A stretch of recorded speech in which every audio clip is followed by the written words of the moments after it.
ఒకనాడు తెలంగాణ పోరాటం మొదలైనప్పటి నుంచి మనం ఎక్కడ మాట్లాడినా అనేక మంది అమరులైనరు, అనేక మంది పోరాటాలు చేశారు. ఇవాళ తెలంగాణ సాధనలో తెలంగాణ 50 మందిని ఒక తాటి మీదకి తీసుకొచ్చి కరుడుగట్టిన ఆ రోజున్న కాంగ్రెస్ ప్రభుత్వం మెడలు వంచి కేసీఆర్ గారు చావు నోట్లో తలపెట్టి తెలంగాణని సాధించారు.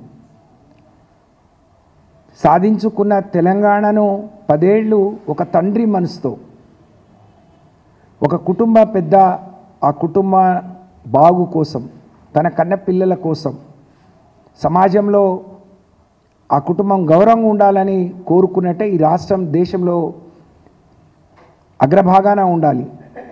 అభివృద్ధి అంటే ఏదో మేడలు కట్టడం, రోడ్లు వేయటం కాదు. ప్రతి పేదవాడు సంతోషంగా ఉండాలి, కడుపు నిండా తినాలని ఆలోచించి వారు అనేక కార్యక్రమాలు తీసుకున్నారు.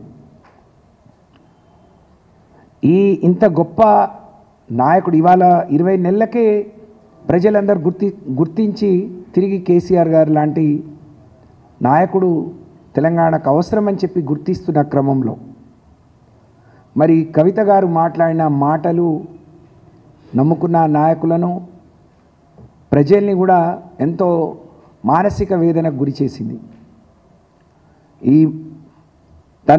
తన పద్ధతిని మార్చుకుంటే బాగుండు, తన మాట తీరు మార్చుకొని ఉంటే బాగుండు అని చెప్పి మొన్న మరి నిజంగా వారు నిన్న మాట్లాడినప్పుడు అవి చూస్తే మాకు చాలా బాధ అనిపించింది. ఒకవైపు పార్టీలో కేసీఆర్ గారి తర్వాత కేసీఆర్ గారికి కుడి భుజం ఎడం భుజాలుగా మరి హరీష్ రావు గారు, కేటీఆర్ గారిని మేము అందరం భావిస్తాం. కొన్ని రోజులు కేటీఆర్ గారిని ఉద్దేశించి కొన్ని మాటలు మాట్లాడారు. నిన్న కొత్తగా మళ్ళీ హరీష్ రావు గారి గురించి వారు మొన్న అసెంబ్లీ జరిగిన తీరు చూసిన ప్రతి ఒక్కరూ కాళేశ్వరం కమిషన్, కాళేశ్వరం మీద అవినీతి జరిగిందని, ఆ అవినీతి జరిగిందని చెప్తూ దాన్ని ఎక్కడ నిరూపించుకోలేక 15 నెలలుగా వేసిన కమిషన్ కూడా ఒక స్పష్టంగా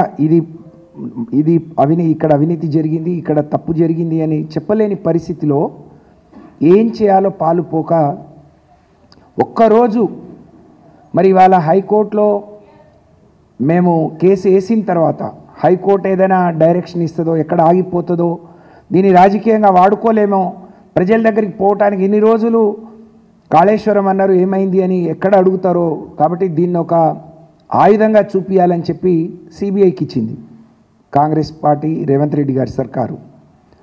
దాంట్లో ఏం లేదు, కొండను తోవి ఎలుకను పట్టినట్టుగా ఉండే. ప్రజలందరూ కూడా తూ అని ఒక్క హరీష్ రావు గారే ఒంటి చేత్తో బ్యాటింగ్ చేస్తూ 10 మంది మంత్రులు 33-34 సార్లు ఇబ్బంది పెట్టినా, ఆటంకపరిచినా చాలా బ్రహ్మాండంగా సమాధానం చెప్పి అందరూ నోళ్ళు మూయిస్తే అందరూ వావా అని పొగుడుతా అంటే దాన్ని ఇంకా మేము ఒక రకంగా అసెంబ్లీలో సాధించిన విజయాన్ని మేము అనుభవిస్తా అంటే మర్చిపోలేని పరిస్థితిలో ఇలాంటి తను ఇలా మాట్లాడటం అనేది తప్పకుండా తన వెనక